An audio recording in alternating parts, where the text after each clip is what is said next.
a big round of applause for the people who are in this room, because you know what? You care. This topic means a lot. Let's recognize the number of male allies that we have this year. It's definitely a lot more than we had last year. So a round of applause.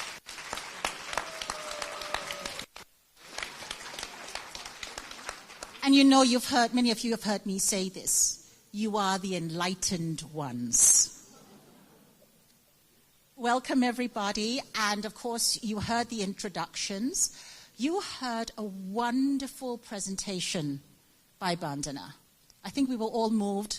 I was looking around the room, and everybody was nodding in agreement. So many points hit, so many points relevant. Right? Words like your phrases about the issues, deeply entrenched gender stereotypes, persistent mindset that's passed on generation to generation. Bandana, if we can, as a start to this panel, pick up on some of your thoughts, and you said you had some things that you will be able to tell us on this panel too. Expand on some of these stereotypes that you've been seeing, especially not just in Nepal, but around the world, because we now have an opportunity, ladies and gentlemen, to tap on the wealth of knowledge and expertise and experience that Bandana has seen in all her travels and all her engagements. So we'd like to learn from you, Bandana. Please. No, it's an honor again to be a part of this panel discussion, again on an issue that I passionately feel for, moderated by our gorgeous Georgette and two role models, male allies. It's such a privilege to be here.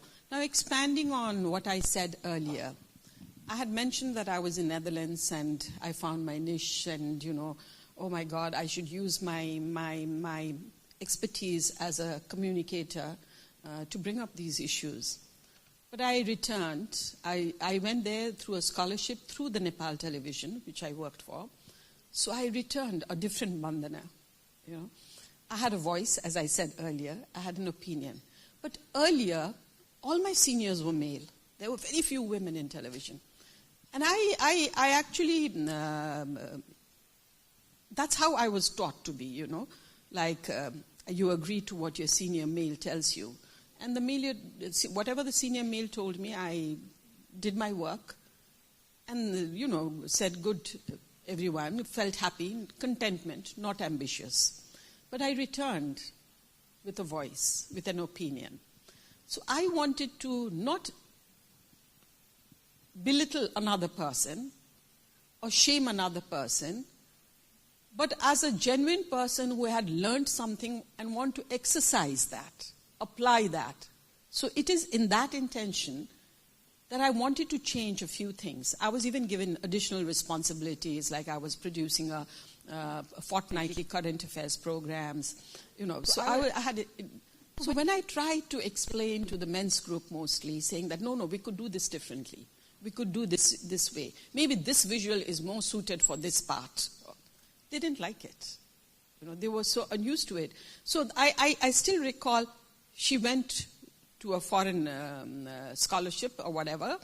And scholarship is usually rewarded in most of developing countries. It's not about who's got the capability or the ability, who is closest to the boss, and, it's a reward. I have to reward him. He's been taking care of me, or that kind of thing. So I took it seriously as an education. So then the things happened. She's acting too big for her boots. She used to be so quiet. Now look at she's just been to a foreign country. She's come back.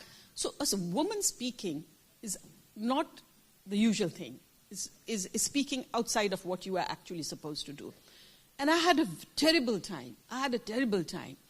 I was harassed to the extent that even the chair told me, you have additional responsibilities, you have to do your news, you have to do the morning. I was working from morning 10 a.m. to midnight.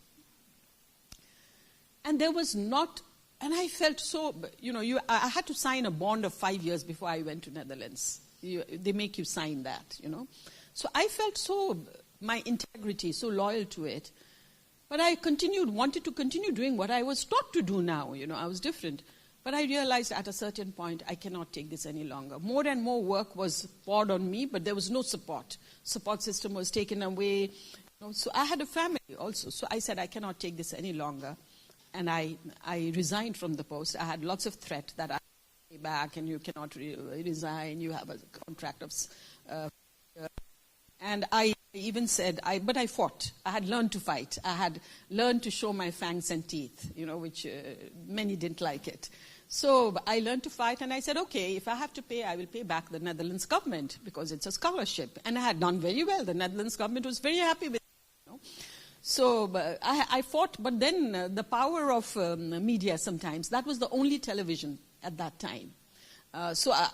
Now you have several televisions. People are not known. But at that time, that was the only television. So that means you are a known person. And the power of the media and people, they wanted me back. So there was a lot of pressure on the administration, and I came back. So I'm saying when a woman is speaking, giving your opinion, the whole scenario changes. One thing, but I remember now very lightly, I remember I had a special assignment to go to a rural place where you had to walk. Leading a technical team. We didn't have mobile cameras at that time. Your mic is connected to the camera. There's a sound man required. So it's a minimum 3-person team. So I was the director. It was a UN assignment, but I was going to rural Nepal to get the voices of the rural people. And it was in a camp, up in the tented camp, you know, in the middle of a jungle kind of. And the violence in Nepal had just started. The conflict it was 1996. So the people there who were in the camp, the UN, the project officials, she said, who's coming? Who's directing? Bandana Rana. Who is she? She appears in television. She's a newscaster. That's the image, you see. Oh, and of course in a television you are all made up, and you know your own identity really does not reflect there, right? So that's the lady. She can't even walk. You know, we will see that she will not be able to survive even a day in this camped thing. So already the prejudiced perception, a lady leading a male team, a soundman, a cameraman, you know, and coming from a television, she cannot walk, she cannot direct, because it's uphill. Oh, Nepal's topography is difficult to walk. It's really like mountainous and uphill. So I went there, very excited to do this exercise, but realized that no one is taking me seriously at all. In fact, I mean, you had to have cooked meal. And the people, the support people who were there, would only ask my 2 gentlemen, what would you like to eat today? What can I cook for you all, sir? Sir. Every minute it was sir, sir. And for me it was like sister, Maini, you know, like that's how it was. And they identified the most difficult place to walk uphill, you know, just to prove that I cannot do it. But I had the grit. I survived. I did it. Because they saw me only dressed like this, not in actually walking. So I did it.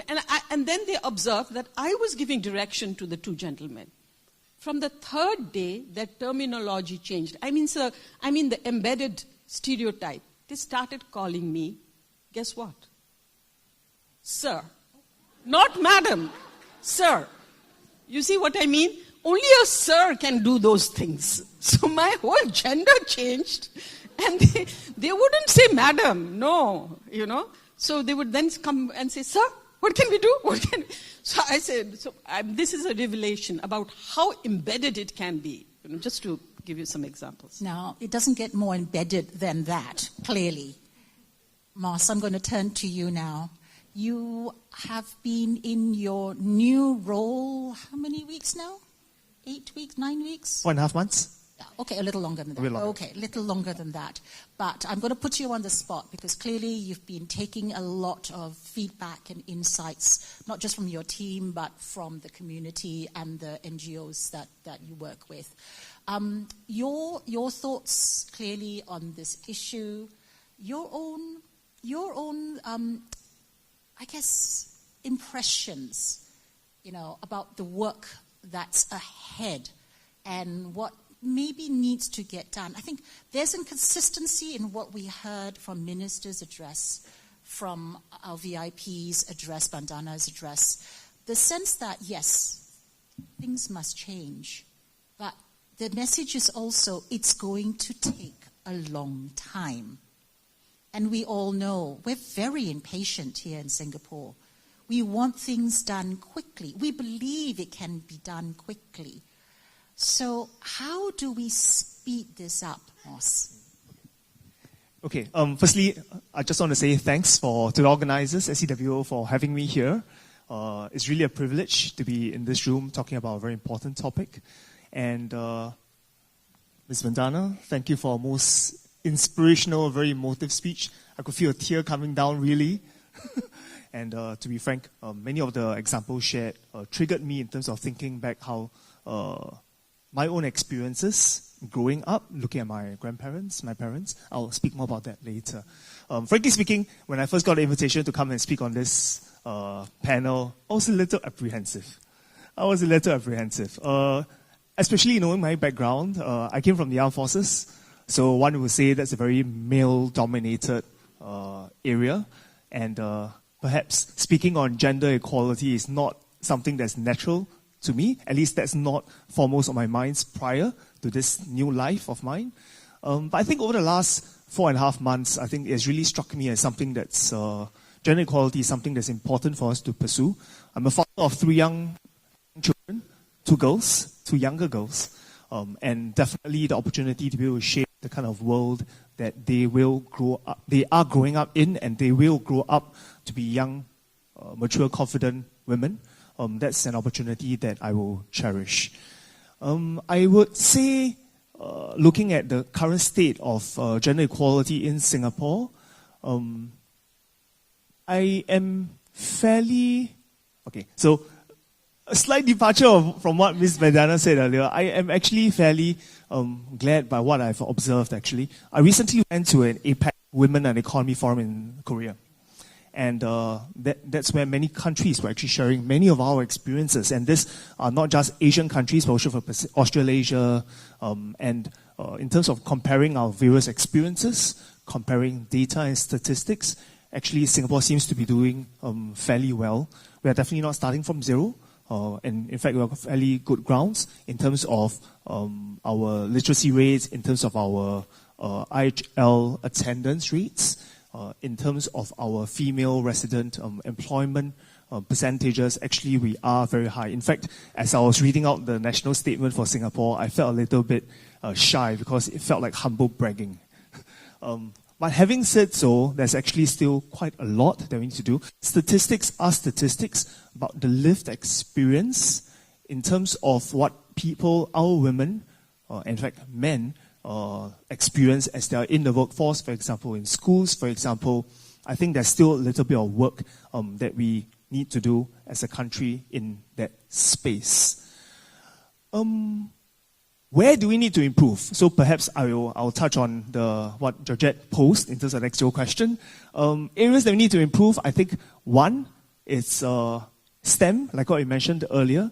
Increasingly, we find that although the number of women holding board positions is going up above 30%. The number of women holding executive PMAT positions is close to 50% actually. So it's quite balanced. But the number of women holding tech roles, it's 30+%. And given attendance in STEM, for example, in our schools, that percentage may not, at least for next generation, be trending high enough. And if we see that there's an area where significant opportunities are coming, then that's where we really need to encourage.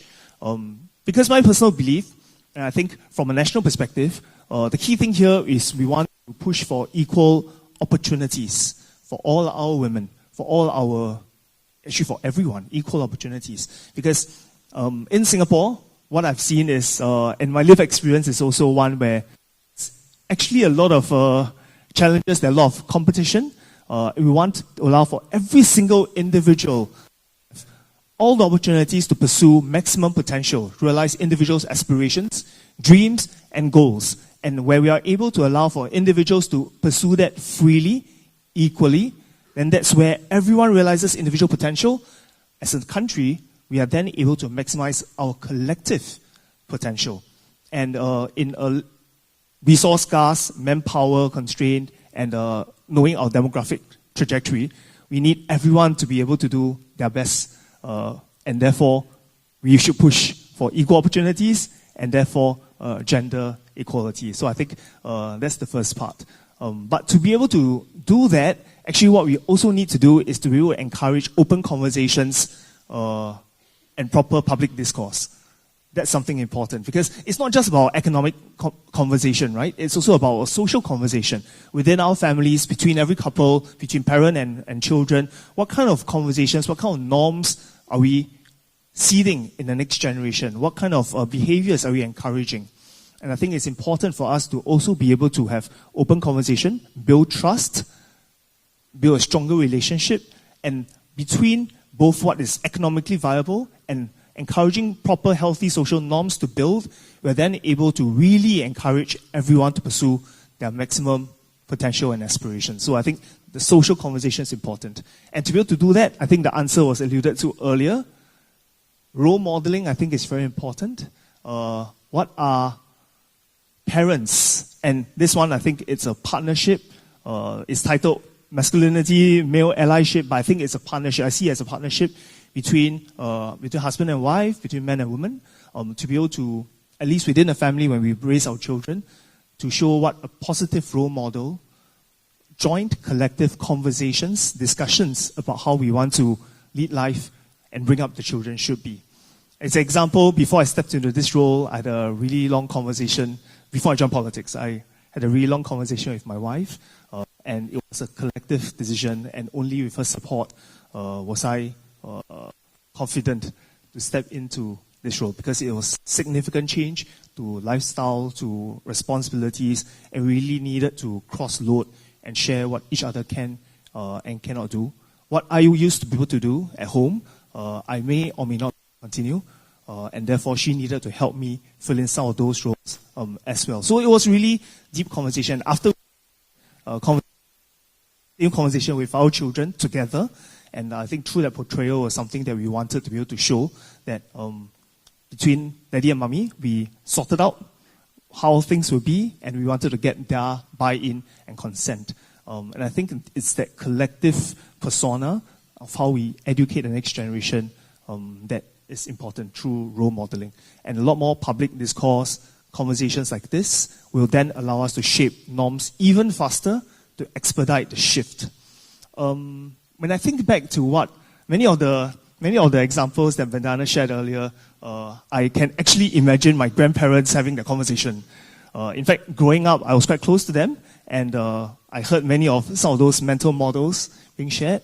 But I think I'm quite encouraged that when I look at what my grandparents believe in raising a family compared to what my parents and compared to now, I think we've really come a long way. And the trajectory, the momentum of change is expediting, is speeding up. And I think by my children's generation, I think the norms we really have broken and shifted significantly, such as really joint ownership. And in Singapore, honestly, we need both parents to really work. The child-rearing responsibilities are heavy, and we need both daddy and mommy to work hand in hand to be able to raise the family. So it's about, in fact, I'll take it further. It's not just about equal space, equal voices, but it's shared collective space, shared collective voices, such that 1 + 1 is more than 2. Yeah. Okay, I'll pause. On that very positive note, I think it gives hope to all of us that we are able to maybe speed things up a little bit, that in the next generation we will see improvements, we will see that shift, we will see the reframing. Ben, can I turn to you at this point? Ladies and gentlemen, if you don't know who Ben is, Ben leads an incredible organization. I won't even try to do justice by describing it. So I'm going to ask Ben to tell the work that he does and the important role that the organization works with his clients in helping to rebuild them, reframe them, and make them certainly better allies all round and better people all round. So Ben, if I can give this to you for a couple of minutes. Thank you. I'm also a father of 3 children, and I have 2 daughters here and a son, so similar with you. So on top of that, I stay with my grandparents. It's not my grandparents, my parents. So we made an intentional effort with my wife and say that we need to stay with my parents so that our children can enjoy parental love. But we also face a lot of differences. Some of my parents' view about, hey, men don't cry, hey, better stop crying, men don't cry. So I experienced that tension at home. And with me experiencing that, it's up to me and my wife coming forward and say, it's okay, boy. It's okay to cry. God is with you. What I want to say is, I think I agree with Moss here. It's moving. But we cannot be complacent. We need to continue to move forward. I'm so delighted to see and know that we are more men here this year than last year. Yes. And I was with Sydney last week, with you last week. I think 90% of the audience is a World Shelter Conference. It's women, about 10% are men. I think today we see 30%. I think next year we can have maybe 50%. Because we need more men to step forward, and more men need to be convinced that this is not a woman problem. It's a man issue that affects you because you are not allowed to share your problem. It affects you because you know that it's so hard to seek help because it's not right to seek help. It affects relationship, damaged relationship. Anyway, back to your point. We are so excited to see the audience here. Forget your questions. Okay, 7 years ago, I started this movement, intentionally working with men who cause harm in domestic violence. And when I started this treatment group, I received a lot of voices, really a lot of voices come to me and say, Ben, you don't even need to even start thinking and starting this school. You'll waste your time. Because first, the men will not come. Second, you know what they are doing or not? Have you read report of what these men have done to their wife, to their children? Why are they deserving help? And these are all narrative that happens in 2019. I think today we are still hearing this narrative. I was talking to Doreen earlier on. I think the perspective of both the practitioner also need to shift. I think we as a helping profession, I'm a social worker, I think we also need to shift the way we look at people who cause harm. Because if not, there will be a barrier. I tell you, the men who come forward to see us, they have a barrier. Who are you? You are angel, I'm devil. You are here to judge me. So we need to shift all these narrative. And today, we are not only a treatment group. And we call these men our brothers. I don't call them, we are partner. We are all partner together in co-creating solution for domestic violence. And that's very important. We look at each other as equal. And now we are more than just a group. We have turned to a community of over 80 men in a group. Can you believe that? Over 80 men in a group. And it became a movement where these men who once caused harm now step forward to be aligned with us and advocate for non-violence. So I think that is a very important thing that men need to stand alongside with women. I just give you a simple example. Why is it so?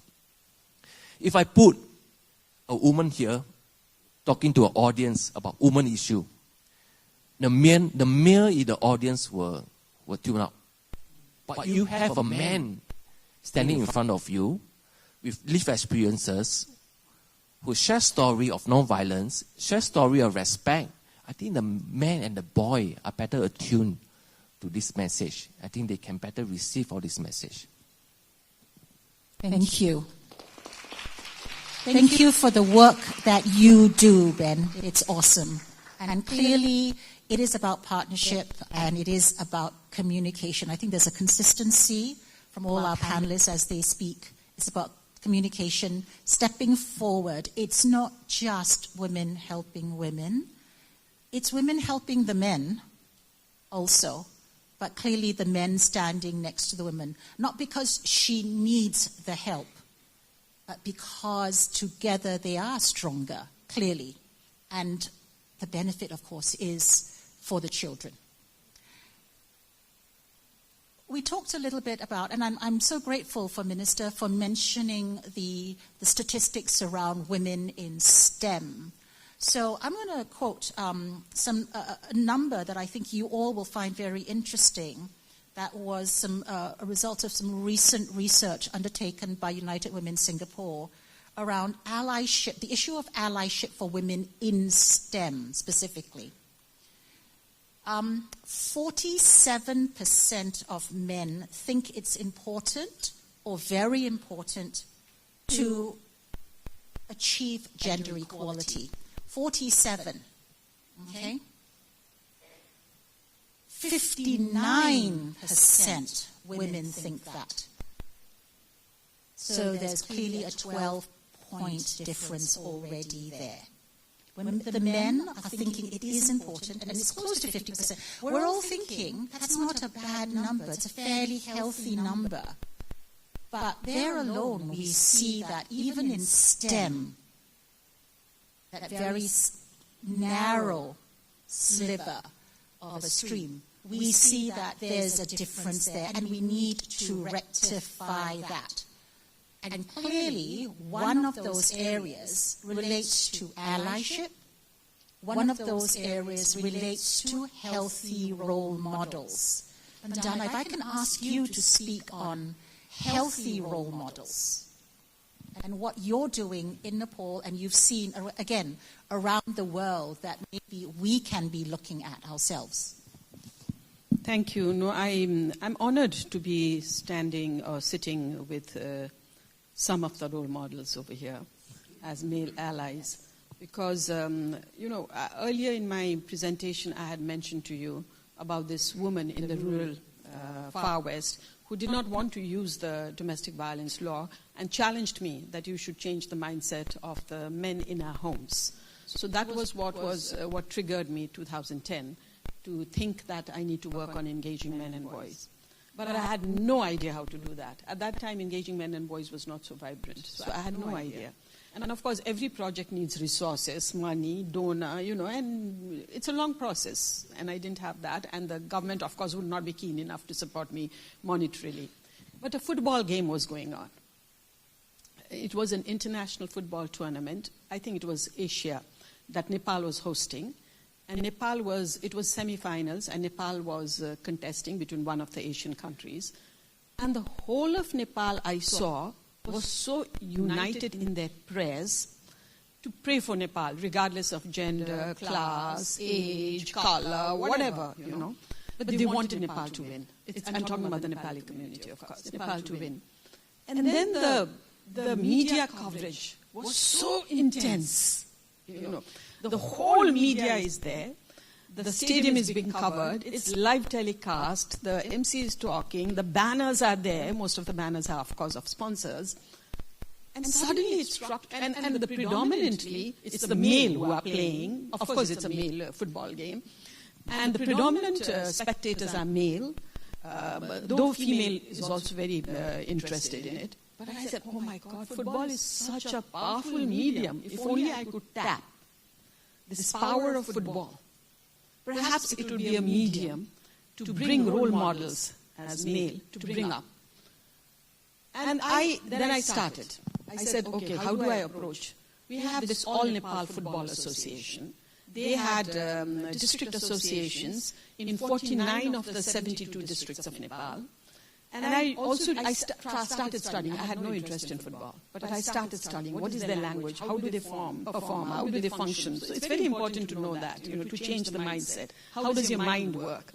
So I learned the FIFA language. The FIFA is their Bible, of course, the FIFA language. I learned some of the role models within the football community and what really would trigger them to be able to work on this. So I approached, and I also felt the highest level, let's say the chair, the president of the association, whatever is spoken, they believe in discipline so much that it actually penetrates to the lowest level, what the topmost speaks.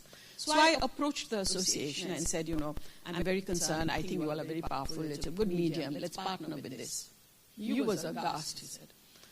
He said, what are you talking about? And I recall they were having a general assembly, which means hundreds of all the players from the districts were appearing. So I told him I wanted 1.5 hours, 2 hours of that time to speak.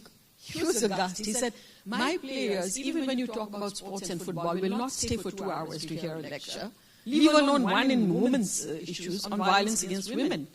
At first they thought, oh, these women think we are perpetrators. We are aggressive. That's why they are approaching us. So I had to work through that it is not that we think you are perpetrators. It is because we think you are role models. You have the power to change it. Even to work through that, it was difficult. But finally, with a lot of coercion, like I said, learning the languages, I managed to get 20 minutes out of the General Assembly with a lot of hesitation, a lot of influence that I had to use, the inner influence. So I went up because I said, first I thought I will talk about the past domestic violence law, and it is their responsibility to make sure. Then I said, no, they're not going to listen to the law. Someone who have never heard a woman speaking, and then I talk about a law. They wouldn't hear. So that is when I tried to see their interviews and all that. So I spoke about role models within them. I spoke about the language. So it's important to understand. Again, I said, FIFA, they carry in the beginning of, I'm sure you all know football, beginning of every game, the footballers carry a banner of FIFA which has fair play. You see? So then I asked them, so you all believe in fair play, FIFA, and that's the strongest thing for them. I said, of course we do, we believe in fair play, so you all are all fair. Yeah, very disciplined. Then I said, okay, so fair play not just on the ground. How can you be fair only on the ground? What about fair play in the house? So how do you start being fair in the house? So trying to use that terminology. I remember when you talked about, I think it was you, Minister, talked about consulting your wife, right? Yeah, you talked about. I remember one interview that I read during that time. A national captain, a very popular soccer player, had given an interview. I had to fish all these interviews. He had given an interview that at the time when he was chosen to lead the national team for an international game, his wife was expecting to deliver a baby. They had just been married and they were looking forward to it. So he was in a really disturbed mindset. Here's a life opportunity of a lifetime to be a captain and lead a team internationally. And here his wife was delivering a baby. It's a very he could have, and he said in the interview, I could have easily gone to play the football, told her, okay, you have a supportive family, the family will look after you. I have to go and play this football team, which is very important. And she would have understood. But my game would have been disturbed. I would have all the time felt that, what is happening. I left my wife at the most time that she's needed. So I didn't know what to do. On the other hand, I couldn't leave this opportunity. So I was very disturbed. So finally, I decided to consult my wife. And I felt that whatever she said, I would do that. So when I consulted my wife and told her this was the dilemma I was going through, she happily, easily said, you need to go. You need to represent the country. It's this huge responsibility that for so many years you've done this. I mean, my baby is coming anyway. We have a supportive family. You've been with me so far. And we'll keep you posted on every front. But with God's grace, everything will go well. Then he felt at ease. He could go and play so easily. So taking a joint decision within the household. In our community, it is said that it's either in the beginning, it's the father, and then the husband, and then the son who takes the decisions, right, when he's mature enough. So if you take joint decisions in a family, you manage to have more impact, and everything is harmonious. But so I used football a lot. We partnered. How to change is we partnered with the footballers after a lot of resistance. Finally, they came into the acceptance. Our campaign goal was, our goal, stop violence against women. That's the banner, our goal. So they carried the FIFA banner first, and the second banner would be, our goal, stop violence against women. And they started speaking about it, the footballers. I remember one T-shirt that we made, respect women, be a real man. So there were young footballers who wore these T-shirts. I still remember, especially in the districts, the football, T-shirt. They said, we wore this T-shirt for our morning walk. And when we walked morning, we realized that there were women, girls. When we walked here, like huge men, footballers, you know how they are. Normally, they're very aggressive and all that. So when they walked the streets, if women were coming, they would shy away or walk across the street and not actually greet them, look down and go. But when we started wearing that T-shirt, these women started smiling at us, greeting us, you know. So the change in the collaboration, the harmoniousness. So I feel that more and more, like you said, more and more men should come up as role models. I remember when we partnered with this football, I have lots of stories, but let me give you one example that you said about when men engage, how it makes a difference. It was again in Midwestern or Far Western. We used to do anti-trafficking, the Sati, the organization that I represent, anti-trafficking, cross-border vigilance, you know. And there were many young women, young Nepali women being trafficked from the Nepal-India open border. So we had this vigilante group where they would intercept if they felt, you know. And there were moments when they had to rescue girls from who had been boarded.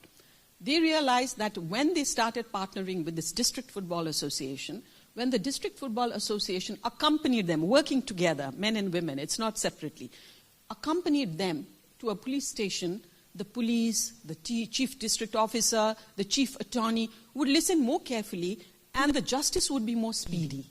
You see? But again, so that's why working with men, of course, along, but not giving your responsibility to the men. There's a strong critique that when we say engaging men and boys, the resources that is coming to women is now being shifted to the men's movement. The men are taking the lead. The resources are going to the men. So what are we doing? There's a very, very strong critique on engaging men and boys. So what I mean to say is men as allies, not men as leaders, but men as allies, and how we can stand together and work together. So there are a lot of examples like that, but we need role models. Thank you very much, Bandana. And thank you all, ladies and gentlemen. And the questions are coming in through Slido, so please continue to send them in. You've got the QR codes. I think many of you are already using them on the tables. But I'm seeing many of these questions are already actually being discussed and have been raised by our panelists around things like toxic masculinity and how to go about addressing the issues, the importance of male role models and female role models too, needless to say, but it is about engagement and clearly about communication. Mas, I'm going to take advantage of the fact that you raised the issue earlier. You came from MINDEF. Yes. And we all know that that can be, not saying it is, but it can be a period of, male bonding, clearly, but also possibly male toxicity. So, how do we address that issue while the young men, the recruits, are doing their national service? And again, bearing in mind our conversations and the issues that have been brought up in the last panel, but also sessions earlier this morning. Okay, maybe can I go back to the STEM question that you mentioned earlier? So in fact, although there's a 47 to 59, 12% percentage gap, but actually I am concerned because especially in the domain of STEM, science is objective. It's a clear measure. And therefore, what is correct is correct. So the 12% really points to maybe a belief gap, maybe a confidence gap, and therefore is something that we do need to bridge. Removing self-limiting beliefs, giving confidence, and I think some of the programs that we need to do, be it in terms of role modeling. I know, for example, Centers for Fathering do quite a number of adventure camps, workshops, involving fathers in being more active in raising kids, conversations with the children, especially their sons, in terms of showing what that is. Even myself now, I do make sure I have conversations with my son in terms of telling him the challenges I face. I remember growing up, I think Ben alluded to this earlier, my dad never told me what challenges he had. He would just keep to himself as a silent warrior. At least he thinks he's the silent warrior. But at least now, I think I'm quite prepared to tell my son the challenges I go through. But I think that kind of open conversation is important. I know our UWS, our SHE also do a lot of workshops in terms of reaching out to boys, for example, for UWS. I know SHE does a lot of workshops or even opportunities for internship for women to go and see positive female role models. I think those are important to change perceptions, give confidence, and give an imagery in terms of what correct looks like and to work towards. I think these are excellent initiatives, and we need to continue to do more of that. Okay, so coming to male toxicity, within armed forces, I think perhaps in the context of Singapore, because we have national service, and therefore the national service experience is almost like a rite of passage for males to go through, and therefore some people say it's a test of manhood. I've heard that conversation. I've heard that phrase before. It's a test of manhood. It's a test of whether someone is man enough. Some of these phrases and taglines are really not very useful, actually, because we also have very solid female soldiers, pilots, sailors, analysts, and they do a stellar job. I'll be quite frank to share that today we have seen first female fighter, not just a fighter pilot, but she's the commander of the entire squadron. And she flew for National Day Parade for the whole country. We've had female, and I'm talking about tank commanders. So she is actually serving now, the female tank battalion commander, commanding the only tank battalion we have in the entire Singapore Armed Forces. Male-dominated environment, but she is the only rose amongst the thorns, but she leads the tank commander, the tank unit. We also have female rangers, female naval divers. So we have increasingly examples that show women can do just as well, if not better, than men in what is seen as traditionally male-dominated roles. And I think they are really leading the pack, showing and breaking down walls and mental models. So I think that is great. So I think we do need some of these role models, and it gives hope and confidence to the rest following behind them. But in terms of what we're doing for the masses, I think that's your question. The military, the national service journey gives an opportunity for us to reach out to every single boy as they transition into, I guess, that passage, that journey, to grow to become more disciplined, resilient, emotionally balanced, and at the same time, respectful. The phrases that I described earlier, sometimes tongue-in-cheek, but increasingly we are also changing perceptions within for our soldiers, our own teenage boys going into national service, to become more cognizant, more conscious of their roles, of what they can and cannot do, of what they are able to influence, and that their words, their actions carry weight in terms of shaping how things are done within their immediate environment, with their family, with their loved ones. So the sensitivity is also being ingrained. So I know UWS is going into Basic Military Training Center and holding some of these workshops for the trainers. And the trainers are the ones who will then be able to carry many of this positive messaging to the rest of our recruits. And I think that's a very positive start and very useful. So I'm very heartened to see some of those. And I think my personal take is we should continue to encourage and do a lot more of that. Earlier I mentioned about silent and strong being the old paradigm of our earlier generations, but opposite of it is not being loud and weak. We shouldn't. That's not a direction. I think the key thing here is about building emotional resilience, being able to articulate and speak of where we think the fears, the challenges, the problems are for the individual, for the men. I think it's something that allows you to then be able to face up to the challenges, share the problems, and it builds for a more emotionally connected relationship within the family, with a spouse, with children, and likewise within the military context. We also talk about what are the challenges that we face. One practice that we have, I think the mothers here will have experienced this. In basic military training, we actually ask the family to write a letter to the soldier, and we give this letter of how the family really appreciates the 18-year-old NSF serving the country, and we give this letter at the moment when they are the most vulnerable at the end of a long field camp whereby they are tired, hungry, fatigued, emotionally drained, and we give them this emotionally charged letter from the parents showing how they appreciate their contributions, their sacrifices. And that's the one session whereby you see, it's quite a sight. You can see a whole group of 30, 50 boys, many of them crying together at the same time. It's quite a sight to behold, but we believe that journey of feeling and knowing why they do what they do and letting the emotions supercharge their actions and motivate them gives for greater motivation for them to continue to work hard and believe and know why they're doing what they're doing. So it's not about suppressing emotions. It's about allowing them to face up to the emotions and knowing why they do what they do. And emotions are powerful. So question, are many of these letters written by the mums or the dads? I want to believe it's a collective effort. Well said, Moss. Thank you. Ben, let's keep on this track of healthy masculinity, healthy role models, particularly in your organization. And I recognize we're running short of time, so we're going to be fairly quick with this, but I think it's important in the work that you do, having healthy role models. Carry on the work that you do, carry the message, particularly to the new entries in your organization.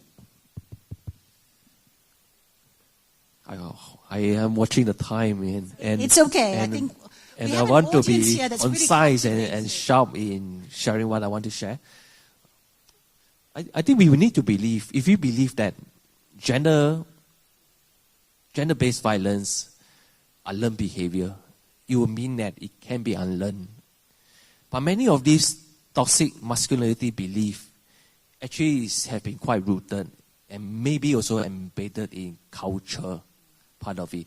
I guess for all of us, we need to be a little bit more curious, a little bit more compassionate, and invite this man for conversation. When we get to hear story of how this man may be recruited into violence, how this man may be pressed into silence, how this man may be told that violence is the only solution. And in this way, when we meet them with deep listening, with respect, with compassion, they will start to feel that they are being respected, being listened for the first time. And this is where change will start to take place. So the gist of it is, if you happen to see any men around you, in this room, back to your workplace, in school, please call out not only the harm, please call the good in man, please. Because when you start to call the good in man, the men know that this is the right behavior. And we will have more men and men stepping forward. And next year, I think we will have a better attendance of men over here. We are targeting 50% at least for next year. How's that? That's our goal. As we talk about measurements and goals, right? Yes. So, ladies and gentlemen, unfortunately, we have come to the end of our conversation. I know some of you have put in some questions. We covered a lot of them in the discussion, and I hope you've all appreciated the stories that have come about, the narratives that have come about, because they come from the heart. But I think we all recognize that there are some commonalities that have certainly come through. Communication, the bravery that comes from stepping up into these conversations, not just allyship, but turning that allyship into partnership all the way through. And again, the communication that comes with it. The understanding and openness and, being responsive, but also going forward to reach out. The dignity that needs to be accorded to both women and men. I think that's been a message that maybe we don't speak enough about.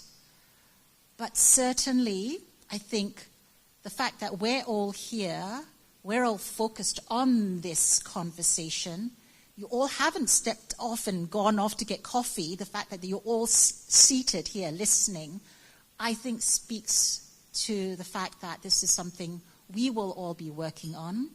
We recognize it's not going to happen overnight. Bandana, you've been working at it for quite a while. We will take the lead from you. We will continue to be as positive and optimistic. Thank you especially for leading the way.